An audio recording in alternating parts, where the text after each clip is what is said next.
The mattress was too soft. Feathers, goose down, heavy silk, it felt like drowning. Nora lay stiffly under the canopy, listening to the man beside her breathe. He was a stranger in the dark, despite the fact that he employed her by day. The mattress shifted. A heavy arm pinned her waist. "No one can know you sleep in my bed," the Duke whispered against her bare shoulder, his voice rough with exhaustion. "You're still the governess." The heat of his skin against her spine was a localized fire, but the rest of the vast bedchamber belonged to the winter draft. Nora did not nod. She did not murmur an agreement. She merely waited until Alistair's breathing deepened into the slow, rhythmic drag of genuine sleep, carefully lifted his heavy, muscle-dense arm from her waist, and slipped out of the bed. The floorboards were glacial. Her bare feet recoiled at the shock of the polished oak, but she forced herself to stand flat. In the dark, the Duke of Rothmere's bedchamber was a cavern of shadows and privilege. It smelled of beeswax, stale claret, and the sharp piney scent of the shaving soap he used. A discarded velvet waistcoat lay draped over a chair like a slaughtered beast. Nora found her plain linen nightshift crumpled near the footboard. She pulled it over her head. The fabric, washed too many times with harsh lye, scratched against her breasts and shoulders. A stark, immediate reminder of exactly who she was. She did not look back at the bed. There was no point. The man tangled in the embroidered sheets was not hers to observe, let alone keep. He was an employer who possessed a nocturnal weakness for the only woman in the house who didn't fawn over him. Nora patted out the side door, slipping through the servants' corridor before the first scullery maid had even thought to wake to stir the kitchen hearth. Her own room was 4 flights up, tucked under the eaves of the east wing. It was a miserable, cramped space that smelled perpetually of damp wool and old mice. By the time she reached it, her teeth were chattering so violently she had to bite her own tongue to keep quiet. She poured water from the ceramic pitcher into the wash basin. A thin layer of ice had formed on the top. She broke it with her knuckles. The sharp sting of the freezing water against her face and throat was necessary. It washed away the smell of his sweat, the memory of his heavy hands, and the lingering pathetic warmth that always tried to take root in her chest. She dressed mechanically. Corset pulled tight enough to enforce perfect posture, but not so tight she couldn't bend to retrieve dropped chalk. Thick gray stockings. The high-collared, drab-brown gown that functioned as her armor. It was an ugly garment, designed entirely to erase whatever youth or appeal she might naturally possess. She pinned her dark hair back until her scalp ached. At 7 o'clock precisely, Nora walked into the nursery. Penelope was already awake, sitting on the rug by the unlit grate, aggressively plucking the eyes out of a porcelain doll. The child was 8 years old, possessed her father's startling, pale gray eyes, and hadn't spoken a complete sentence in the 6 months since her mother died of a sudden fever. "Good morning, Penelope," Nora said, her voice crisp and entirely devoid of the coddling tone the previous nurses had employed. Penelope blinked, dropping the doll. She offered a slow, stiff nod. "Table," Nora instructed, pulling out a chair. "We are finishing the penmanship exercise from yesterday. If you smear the ink again, we will stay through the luncheon bell." The morning dragged. The nursery was bitterly cold until the parlor maid finally came up to light the fire at 9, leaving behind a bucket of cheap, smoky peat that stung the eyes. Nora sat beside Penelope, correcting her grip on the pen. The scratching of the nib against the heavy paper was the only sound in the room. It was a monotonous, grounding noise. It was real. At 10:30, the heavy oak door creaked open. Alistair Cavendish, the Duke of Rothmere, stepped into the room. He brought the scent of damp riding leathers and cold outdoor air with him. He was a tall man, broad-shouldered but lean, with a face that looked as though it had been carved from flint and left out to weather. He looked exhausted. The deep violet shadows under his eyes were prominent in the harsh morning light. Nora stood immediately, clasping her hands at her waist, dropping her gaze to the floorboards just past his scuffed riding boots. "Your Grace." "Miss Hayes," he replied. His voice was a flat baritone. It betrayed absolutely nothing. It was the exact same voice that had whispered against her bare skin hours ago, but stripped of all vulnerability. "How is she progressing?"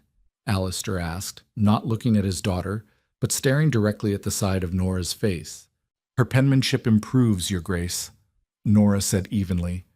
She forced herself to breathe at a normal pace. Her heart was beating a frantic, humiliating rhythm against her ribs. Though her focus tends to drift by mid-morning. "See that it doesn't," he murmured. He finally glanced down at Penelope, who was staring fixedly at her inkwell, shrinking back into her chair. Alistair's jaw tightened. He looked at his daughter not with malice, but with a profound, helpless inadequacy. He didn't know what to do with the child, just as he didn't know what to do with his grief or his vast, empty house. "I require a list of the books you need for the next quarter," Alistair said, returning his attention to Nora. "Have it on my desk by evening." "Yes, Your Grace." He lingered for a fraction of a second longer than was polite. Nora kept her eyes firmly on his boots. She could see the mud caked on the heels. She remembered the way those long legs had tangled with hers. The contradiction made her feel physically ill. She swallowed hard, locking her knees. Then, without another word, he turned and strode out of the room, the heavy door clicking shut behind him. The nursery suddenly felt 10 degrees colder. Nora slowly exhaled, unclenching her hands. She sat back down beside Penelope, picked up a clean quill, and pointed to the parchment. "Again," she told the girl. Her voice was steady. It had to be. The arrangement had not begun with a seduction. There had been no lingering glances over the dinner table, no brushed hands in the hallways, no sudden torrential downpour trapping them together in a hunting cabin. Nora was too cynical for romance, and Alistair was too numb. It had started 3 weeks ago, on a mundane, freezing Tuesday night. Nora had been unable to sleep, her mind gnawing on a discrepancy in Penelope's behavior. The child had hoarded 3 dinner rolls in her pockets, a strange, squirrel-like anxiety that Nora couldn't decipher. Seeking a book on child psychology she recalled seeing in the main library, Nora had ventured downstairs at 2 a.m. She had worn her heavy wool shawl over her night shift, expecting the house to be deserted. She found the Duke sitting in the dark leather armchair by the dead hearth. He held a glass of untouched amber liquid. He hadn't noticed her at first.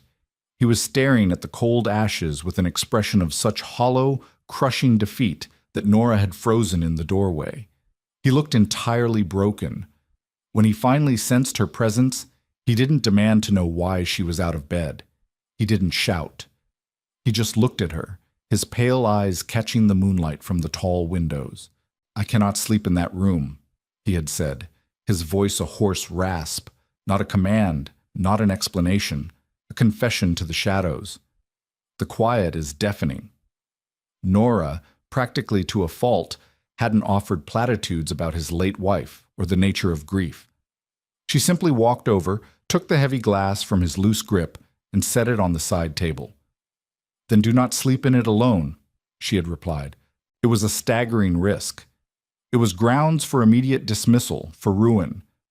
But Nora had seen a dying animal, and she knew the only thing that kept the cold at bay was friction. He had stood, towering over her, searching her unremarkable face for pity or ambition. Finding neither, he had offered his hand. They walked up the grand staircase in total silence. He didn't kiss her that night. He simply pulled her into the vast, overly soft bed, wrapped his arms around her with bone-bruising force, and buried his face in the space between her neck and shoulder. He slept like the dead. She had stayed awake, staring at the canopy, realizing she had just crossed a line from which there was no return. Now, 3 weeks later, the physical intimacy had escalated, born of proximity and an unspoken, desperate need to feel alive in a house governed by ghosts. But the rules remained ironclad. They never spoke of it during the day. They never looked at each other when the staff was present. At 4 p.m, Nora sat in the servants' dining hall. The air was thick with the smell of boiled mutton and damp cabbage. She ate mechanically, keeping her eyes on her plate, while the chatter of the household staff swirled around her. "He's in a foul mood today," muttered Thomas, the head footman, tearing a chunk of bread. "Snapped at me for leaving the Morning Post on the wrong corner of the desk. He's been foul since her ladyship passed," Mrs. Gable, the housekeeper, replied. She sat at the head of the long wooden table, her back rigidly straight. She was a woman comprised entirely of sharp angles and suspicion. "Though I'll say, he looks marginally less like a walking corpse these past few weeks. Perhaps the grief is finally breaking." Nora's fork paused for a fraction of a second before piercing a piece of boiled potato. She chewed slowly, tasting nothing. "Miss Hayes," Mrs. Gable's voice cut through the low murmur of the table. Nora looked up, meeting the housekeeper's dark, scrutinizing gaze. "Yes, Mrs. Gable?" "I found a hairpin on the carpet in the second-floor corridor this morning, near the master suite." Mrs. Gable placed a simple, unadorned iron pin on the wooden table. It clicked softly against the timber. "None of the maids use iron. They use brass. You use iron, do you not?" The dining hall went utterly silent. The clatter of cutlery ceased. Everyone was looking at her. The air in the room suddenly felt thin, suffocatingly hot. Nora looked at the hairpin. It was undeniably hers. She must have dropped it during her frantic, freezing retreat before dawn. Panic flared in her chest, sharp and bright, but she forced her face to remain a mask of mild confusion. She reached out and touched the pin with one finger. "I do," Nora said smoothly. "Penelope was quite distressed yesterday afternoon. She took off down the corridor and I had to chase her. I imagine it fell out then." She looked back up at Mrs. Gable, keeping her eyes wide and steady. "Thank you for returning it. I have so few left." Mrs. Gable stared at her for a long, terrible moment. Her eyes narrowed infinitesimally. She didn't believe the lie. Nora knew she didn't, but without proof, a housekeeper could not openly accuse the governess of sharing the Duke's bed. "See that you keep your hair secured, Miss Hayes," Mrs. Gable finally said, her tone dripping with quiet menace. "We maintain standards in this house." "Of course," Nora replied. She slipped the pin into her apron pocket, her fingers trembling slightly where no one could see them. The rest of the meal was an exercise in torture. Every scrape of a chair, every cough, felt like an accusation. Nora knew she was walking on the edge of a knife. The paranoia was corrosive. It ate at her concentration, turning her stomach to lead. She was a paid servant. If she was caught, Alistair would face momentary embarrassment among his peers. He would be fine. Nora would be thrown out into the street without a reference, her reputation destroyed. She would starve. And yet, as the clock struck 9 that evening and she finally retreated to her freezing attic room, she didn't lock her door. She sat on the edge of her lumpy, narrow mattress, staring at the frost creeping across the small window pane. Her room was so cold she could see her own breath pluming in the air. She waited. The logical, cynical part of her brain screamed at her to barricade the door, to refuse him if he came, to end the madness before Mrs. Gable found something more damning than a hairpin. But her hands remained folded in her lap. The memory of his heavy arm pinning her waist, the scent of his skin, the rare, rough heat of another human being against her own. It was a drug she hadn't known she was addicted to until she tasted it. At 1:45, the faint, deliberate creak of the floorboards outside her door sounded. 3 slow steps. A pause. Nora closed her eyes. She hated herself for the relief that washed over her. She stood up, wrapped her thin shawl around her shoulders, and opened the door to the shadows. He stood in the narrow doorway, his broad shoulders practically brushing the splintered door frame. He wore a heavy wool dressing gown, hastily tied, his bare feet planted on the drafty floorboards. He did not belong up here. The attic was a space designed to remind the servants of their insignificance.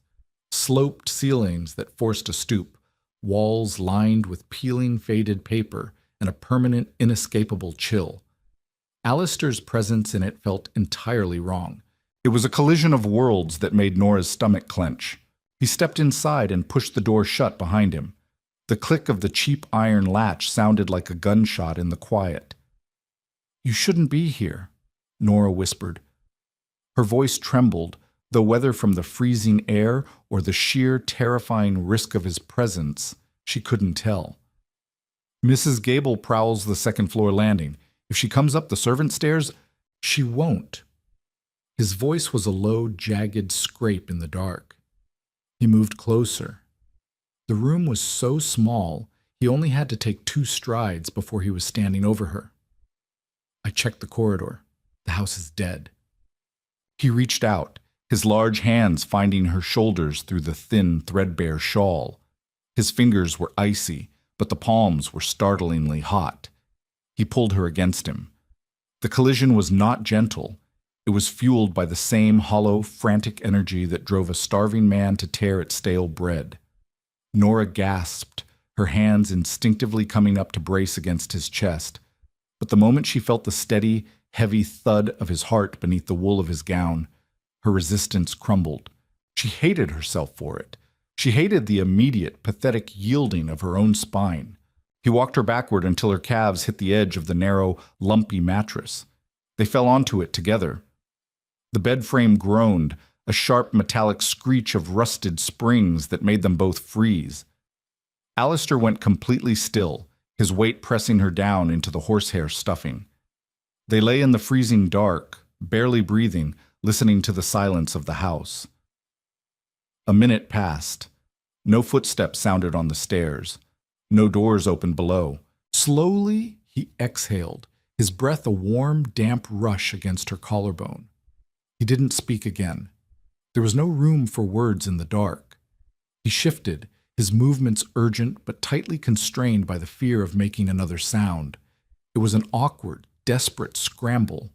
His elbow knocked against the wash basin stand, making the ceramic pitcher rattle ominously. He cursed under his breath, a sharp, crude word that no duke would ever utter in a drawing room.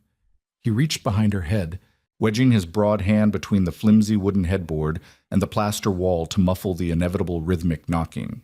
It wasn't a romance. It was an act of raw, necessary survival. The mattress pricked Nora's bare back through the thin sheet. The air in the room was so cold it burned the back of her throat, but where their skin touched, it was a suffocating, blinding heat. She dug her fingers into the heavy muscles of his back, anchoring herself to him, anchoring him to the earth.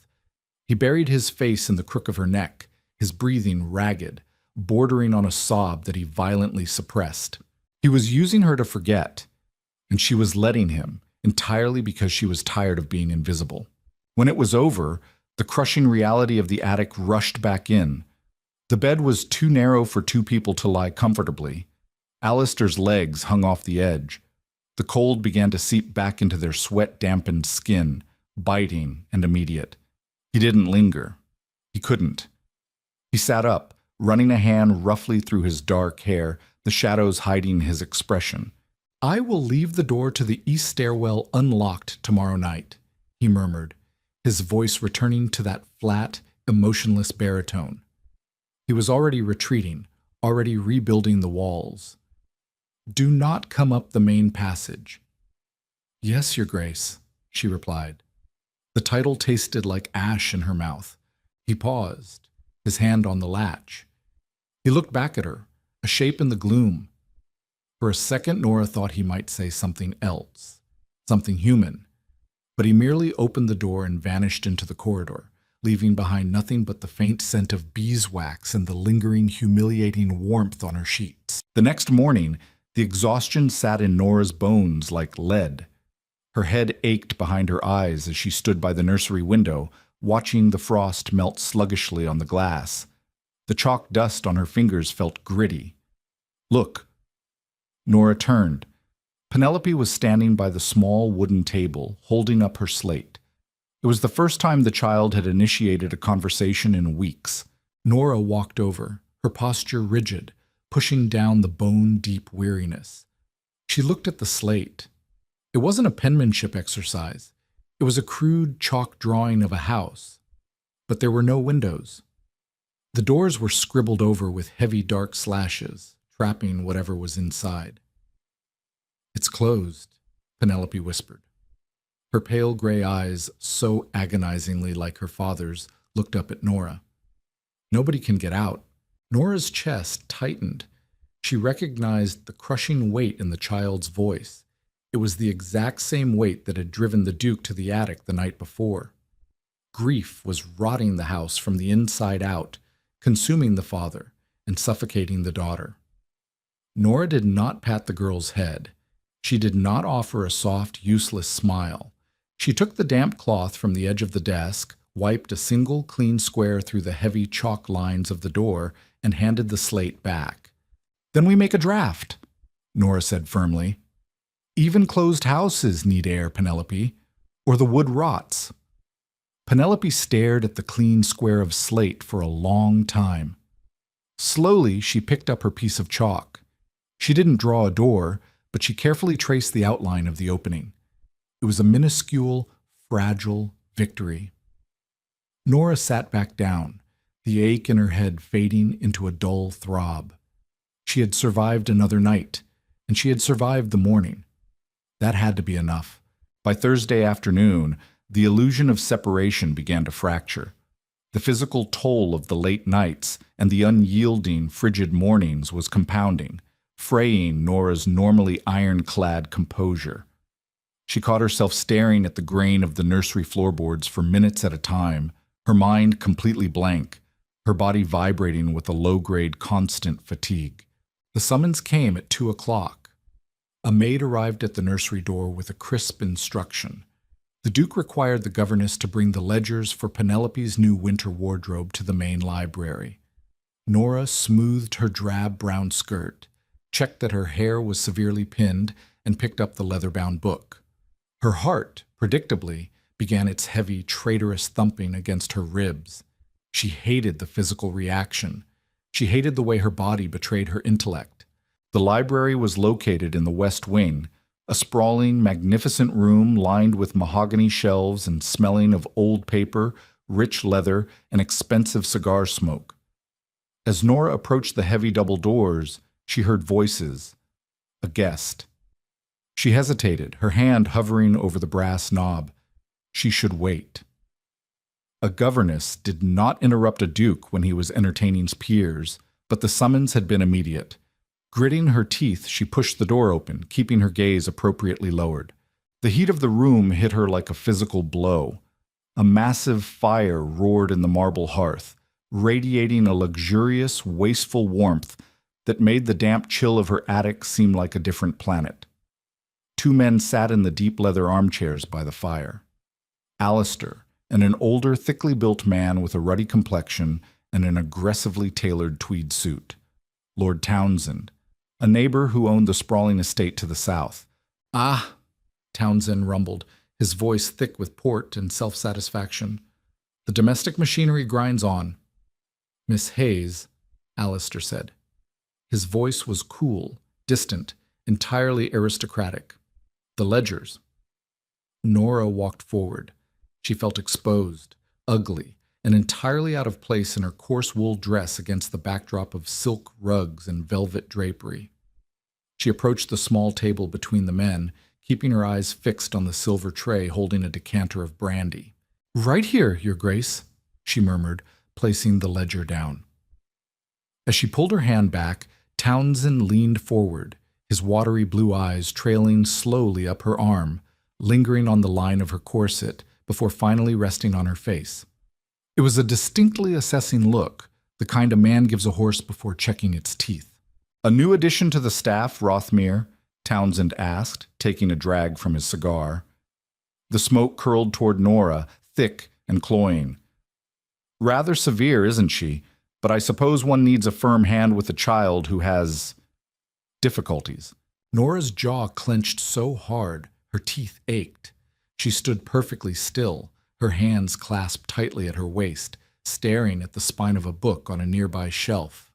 She waited for Alistair to speak. She didn't expect him to defend her honor like a knight in a storybook. She wasn't an idiot. But some small, pathetic part of her waited for a subtle deflection, a shift in tone, a minor acknowledgement that she was a human being he had touched only hours ago. Alistair reached forward and poured himself another measure of brandy. The crystal clinked against the glass. He didn't look at Nora. "She is efficient," Alistair replied, his tone as flat and indifferent as a stone skipping across ice.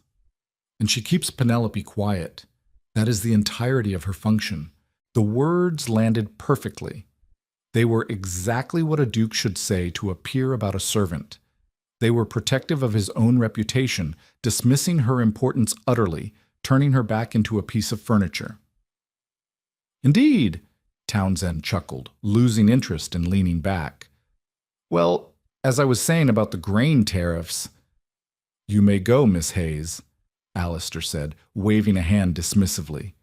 He still didn't look at her. "Yes, Your Grace." Nora turned and walked out of the library. Her steps were even, measured, entirely professional. She closed the heavy mahogany doors behind her without a sound. She stood in the empty corridor for a long time. The grand portraits of Alistair's ancestors stared down at her from the silk-lined walls. The silence of the house pressed in, heavy and suffocating. That is the entirety of her function. The words echoed in her skull. It wasn't a betrayal. A man cannot betray someone he has made no promises to. Alistair had never lied to her. He had never spoken of affection, or a future, or anything beyond the desperate anonymous friction in the dark. He had stated a simple, undeniable fact. She was the governess. She was a vessel for his grief, a temporary, convenient warmth. The realization didn't break her heart. Her heart had hardened years ago, but it snapped something else. It snapped the fragile, dangerous thread of illusion she had allowed herself to weave. She was risking her livelihood, her reputation, her very survival, for a man who would dismiss her to a drunken lord without a flinch. She walked back up the servant stairs, her hands shaking, not from cold, but from a sudden, fierce anger at her own stupidity. She had allowed loneliness to make her reckless. That night, the house settled into its usual, oppressive silence. The frost crept up the window pane of her attic room. Nora sat on the edge of the narrow, lumpy bed, wearing her heavy wool shawl. She looked at the door. At 1:45, the faint, deliberate creak of the floorboards sounded outside. 3 slow steps. A pause. Nora stood up. She didn't walk to the latch to open it. She took the heavy rusted iron key that sat on her wash basin stand, inserted it into the lock, and turned it. The deadbolt slid into place with a loud metallic clack that echoed violently in the small space. She stepped back. On the other side of the door, the heavy breathing stopped. The silence that followed was absolute. Nora stood in the freezing dark, wrapping her arms around her own chest, shivering uncontrollably, waiting for him to walk away. He did not knock. A man accustomed to the world parting for him did not rattle a locked door in the dark like a beggar. Nora stood frozen against the peeling plaster, her bare feet numb on the floorboards. She heard the sharp, sudden intake of his breath through the thin wood, a sound of profound, jarring shock. For 30 agonizing seconds, neither of them moved. The silence in the attic was heavy, thick with the unsaid. Then the floorboards groaned. One slow, heavy footstep, then another, retreating down the narrow corridor. The sound of his descent faded into the cavernous belly of the house. Nora exhaled, a ragged, ugly sound. She crawled into the narrow bed, pulling the scratching wool blanket to her chin. She did not sleep. She lay perfectly still, tracing the water stains on the ceiling until the gray, weak light of dawn bled through the frost on the window pane. The morning routine was a mechanical exercise in survival. She pinned her hair tighter than usual, the iron grip scraping her scalp. Her reflection in the spotted mirror was entirely unremarkable. Dark circles bruised the skin beneath her eyes. Her mouth was set in a hard, uncompromising line. She expected to be dismissed by noon. A duke denied access to anything he desired, especially a servant, would not tolerate the humiliation of her continued presence. She began mentally calculating the meager coins tied in a handkerchief at the bottom of her trunk. It would buy her 2 weeks in a cheap boarding house in London, 3 if she ate only porridge. She walked into the nursery at 7 o'clock. Penelope was already at the table, her small hands neatly folded over a blank slate. "Good morning, Penelope," Nora said, her voice betraying none of the jagged panic tearing at her stomach. "Good morning, Miss Hayes," the child replied. It was a whisper, thin as paper, but it was a greeting. "History today?" Nora instructed, pulling the heavy, dusty volume from the shelf. "We will begin with the Tudor succession." By 10 o'clock, the anticipated knock came. Nora's fingers tightened on the spine of the history book. She stood slowly, squaring her shoulders. But it was not the formidable Mrs. Gable arriving to deliver her severance. The door swung open, and Alistair stepped in. He was dressed for riding, impeccably tailored in dark wool, his boots polished to a vicious shine. He did not look exhausted today. He looked dangerous. The hollow, desperate man from the attic had been entirely replaced by the Duke of Rothmere. His jaw was set like a vice. He closed the nursery door behind him with a quiet, definitive click that made the hair on Nora's arms stand up. "Your Grace," Nora murmured, dropping her gaze to the floorboards. "Miss Hayes." He walked slowly into the room, the scent of sharp leather and cold air following him. He stopped beside the instructional table. He did not look at Penelope. He looked directly at the top of Nora's bowed head. "I understand there has been a change in the curriculum," Alistair said. His voice was low, smooth, and laced with absolute frost. Nora looked up, meeting his pale slate-gray eyes. The clash was silent, but violent. She refused to blink. "We are focusing on history this morning, Your Grace. Geography proved difficult yesterday." "Did it?" He took a step closer. The heat radiating off his large frame was an aggressive physical presence. "I was under the impression the previous arrangement was functioning perfectly. Circumstances change," Nora replied evenly. Her heart was hammering against her ribs, a frantic, trapped bird, but she forced her hands to remain loosely clasped at her waist. "One must adapt to the reality of the house, Your Grace. Continuing with a flawed method benefits no one." A muscle feathered in Alistair's jaw. He understood exactly what she was saying. He leaned down, placing one large leather-gloved hand flat on the wooden table, right next to Penelope's slate. The child flinched, shrinking back into her chair, her eyes darting nervously between her father and her governess.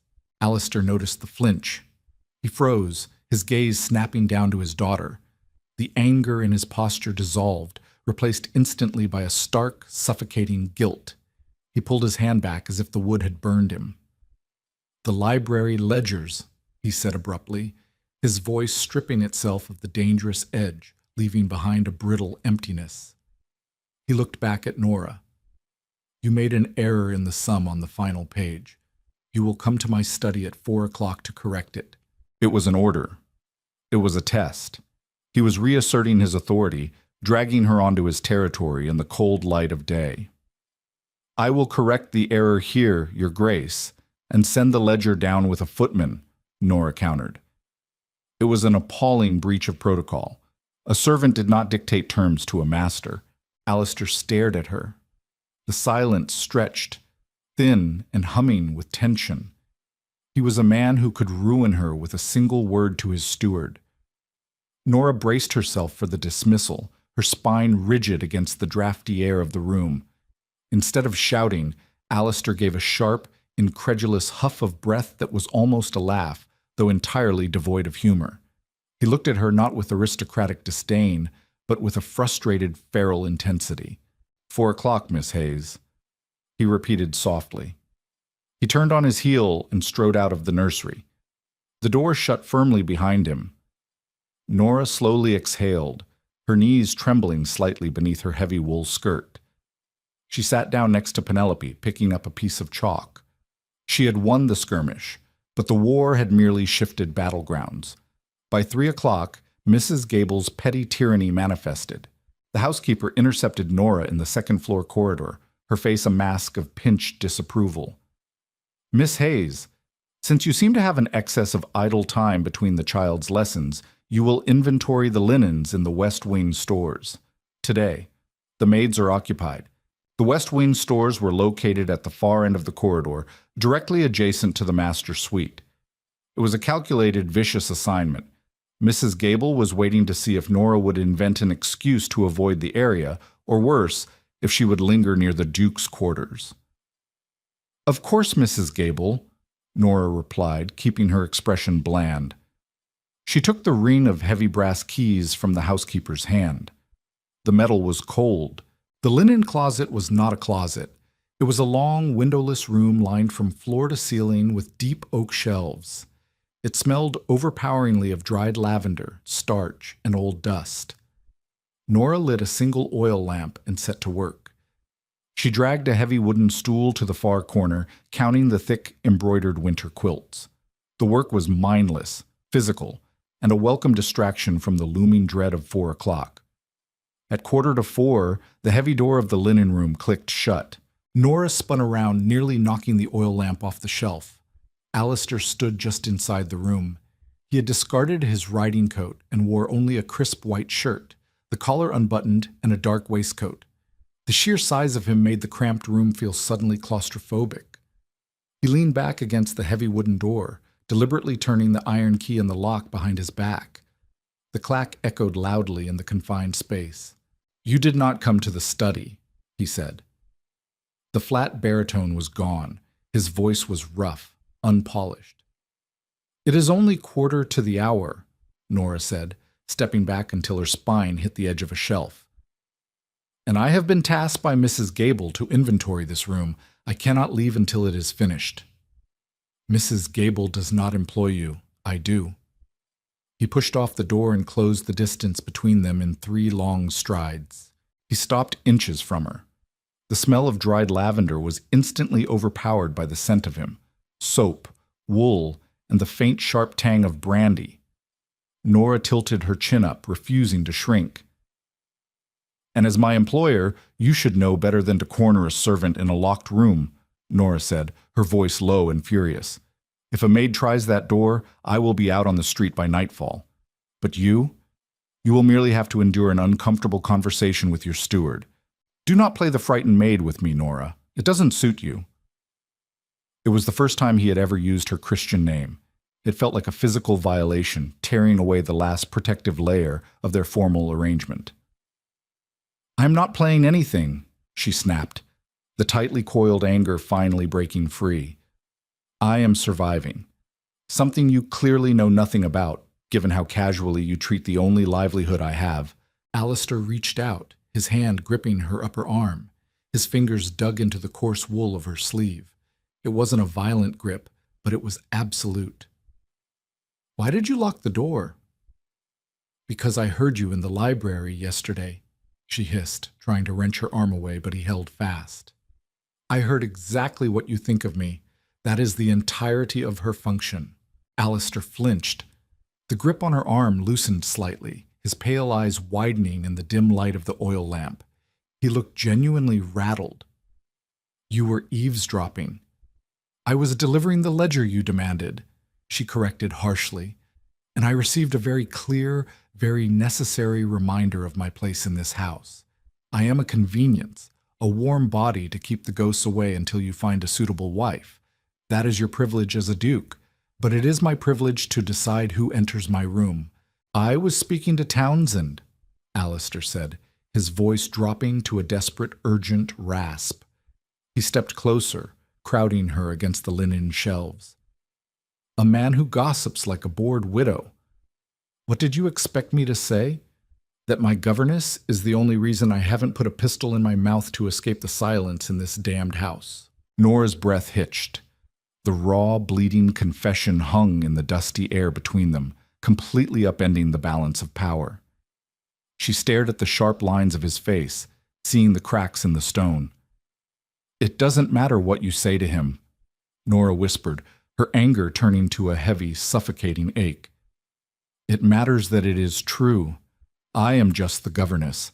"Stop," he demanded, bringing his other hand up to cup her jaw.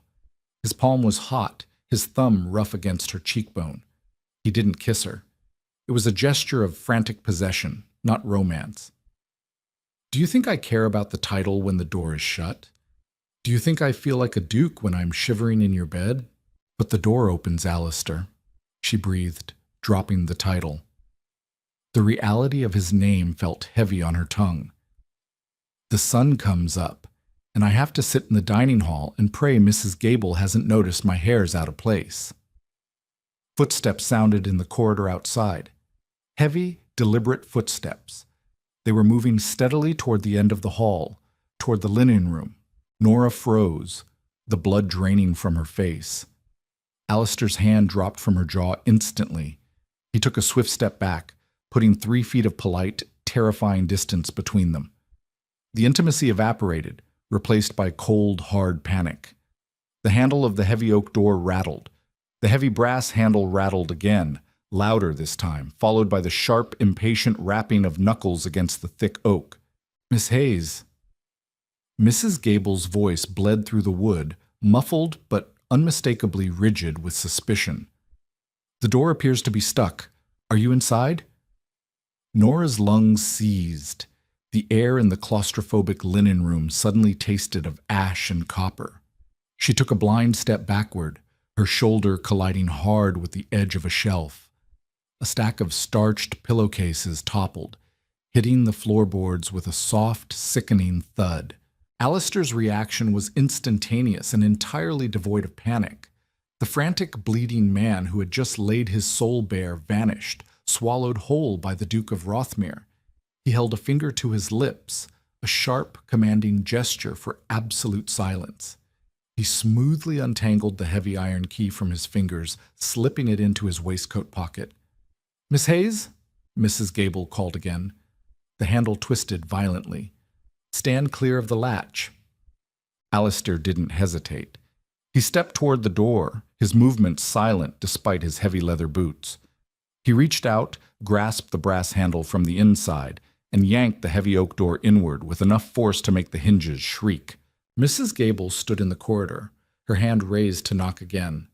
The housekeeper froze, the color draining from her pinched face so rapidly she appeared sickly under the gaslight. Her dark eyes darted from the towering figure of the Duke to the dim, dusty interior of the linen room, where Nora stood pinned against the shelves, visibly trembling. "Your Grace," Mrs. Gable stammered, taking a hasty, unsteady step backward. She dropped into a deep, reflexive curtsy, her spine stiffening in terror. "I beg your pardon. I was under the impression the governess was trapped inside." Alistair looked down at the housekeeper. His expression was a masterpiece of aristocratic boredom and mild, dangerous irritation. He adjusted the cuff of his crisp white shirt, the picture of a man casually interrupted during a mundane household inspection. "The latch is entirely seized, Mrs. Gable," Alistair said. His voice was a slow, resonant drawl that echoed down the empty corridor. "I found Miss Hayes attempting to pry it open from the inside. It took considerable force to break it free. It is unacceptable that the hardware in this wing has been allowed to rust to the point of trapping the staff." Mrs. Gable's eyes flickered to the latch, then to Nora. The housekeeper was a shrewd woman. She smelled the lie. She could smell the brandy on the Duke's breath and the sheer, vibrating terror radiating from the governess. But Alistair had handed her a plausible narrative, wrapped in a reprimand. To question it was to accuse a peer of the realm of locking himself in a closet with a servant. It was social suicide for a woman of her station. "I will have the smith see to it immediately, Your Grace," Mrs. Gable said, her voice dropping to a low, tight whisper. She kept her eyes fixed firmly on Alistair's boots. "My deepest apologies for the disturbance." "See that it is done by evening," Alistair commanded. He did not look back at Nora. He stepped out into the corridor, bypassing the housekeeper without another word, his long strides carrying him toward the grand staircase. Nora remained frozen against the shelves. The stench of dried lavender was making her physically nauseous. Mrs. Gable slowly straightened. The housekeeper stepped into the doorway, blocking the exit. She looked at the fallen pillowcases on the floor, then slowly raised her gaze to meet Nora's. The mask of subservience was gone, replaced by a cold, glittering malice.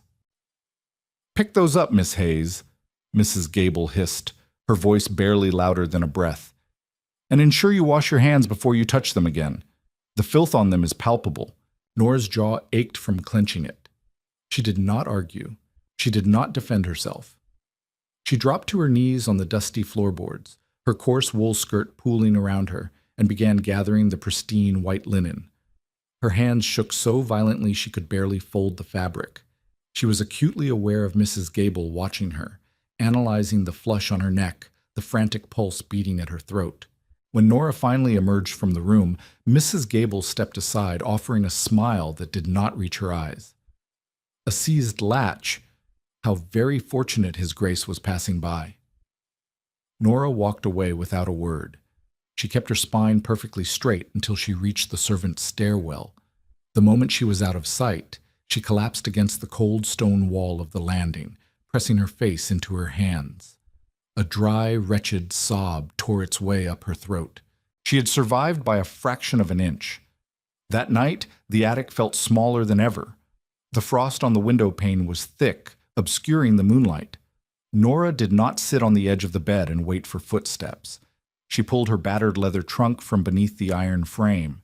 The brass clasps were tarnished and stiff. She forced them open. The metallic snap sharp in the quiet room. She began to pack. It was a meager, pathetic collection of a life. 3 severe wool dresses, 2 linen night shifts, a worn copy of a botanical encyclopedia she had purchased second-hand years ago, a pair of sturdy, scuffed boots. She opened the small, knotted handkerchief hidden in the lining of the trunk. 7 shillings, 4 pence. It was not enough to secure a boarding house in London. It was barely enough for third-class train fare to the city.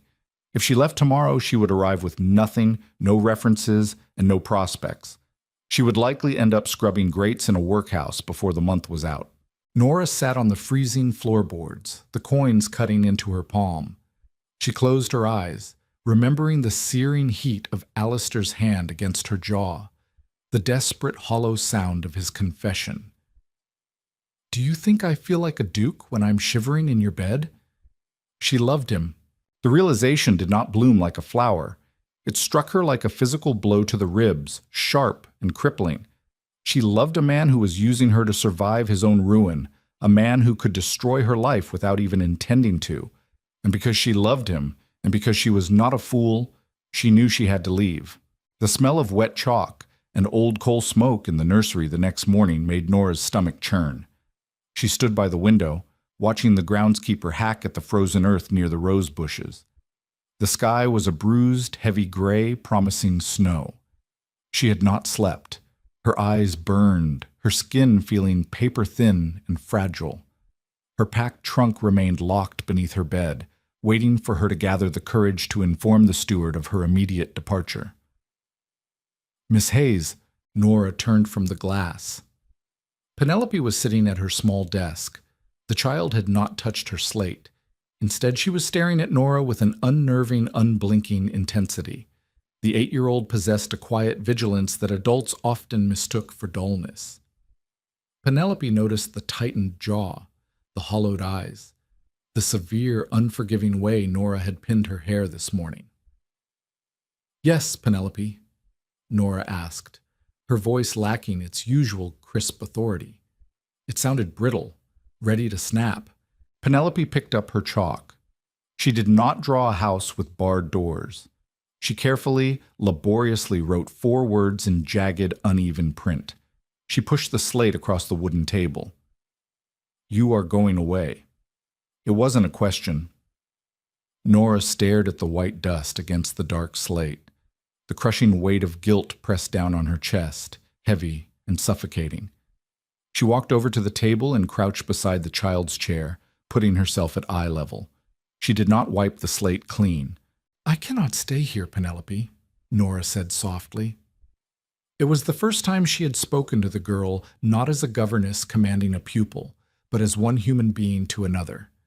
Penelope's pale eyes filled with immediate, silent tears. They spilled over her lashes, trekking quickly down her pale cheeks. She didn't sob.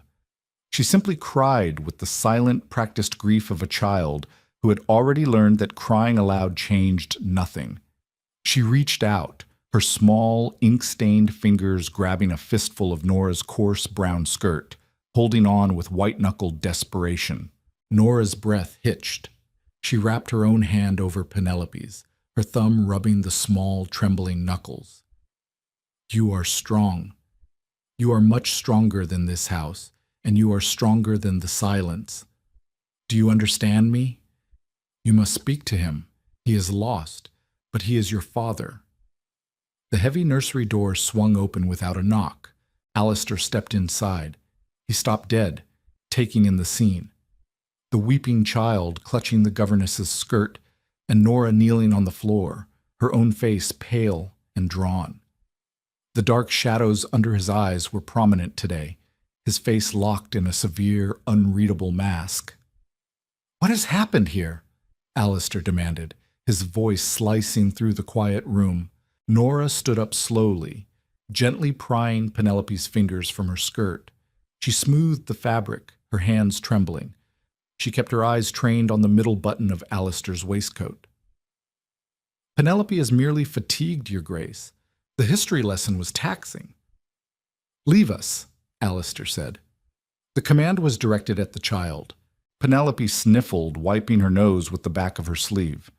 She slid out of her chair, giving Nora one last devastating look before darting out of the nursery, leaving the heavy door ajar. Alistair crossed the room and kicked the door shut. The sound was a harsh crack. He turned to face Nora, the polite distance he normally maintained evaporating entirely. "You did not unlock your door last night," he stated. It was a flat, ugly accusation. "No, Your Grace, I did not."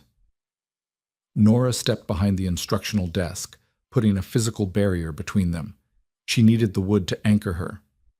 "And I will not unlock it tonight or any night hereafter." Alistair stared at her, a muscle jumping violently in his jaw. The anger in him was palpable, a dark, churning thing beneath his impeccably tailored clothes. "Because of Mrs. Gable, because of a seized latch, because I am leaving," Nora said. The words tore out of her throat, ragged and final. "I am submitting my notice to your steward this afternoon. I will be on the morning train to London." The silence that followed was absolute. The grandfather clock in the corner ticked loudly, a heavy rhythmic thud that marked the seconds of his shock. Alistair's posture rigidified, his broad shoulders tensing until the wool of his coat strained. "You have no references," he said, his voice dropping to a low, lethal murmur. He walked slowly toward the desk. "You have no family. I know exactly what you are paid, Miss Hayes. You do not have the funds to secure a life in the city. You will starve." "Then I will starve," Nora countered, lifting her chin. Her eyes blazed with a fierce, desperate pride. "I prefer starvation to the terror of waiting for Mrs. Gable to find a misplaced hairpin or a dusty footprint, and having my reputation destroyed while you offer plausible excuses and walk away." Alistair slammed both hands down on the desktop. The inkwell rattled ominously. He leaned over the wood, his face inches from hers.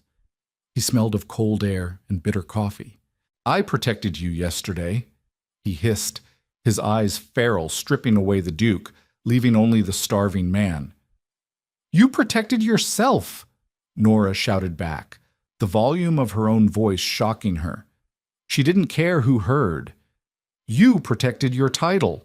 If she had opened that door, you would have faced an uncomfortable afternoon with your peers. I would have been thrown out into the snow with nothing. Do not dare call that protection." Alistair flinched as if she had struck him.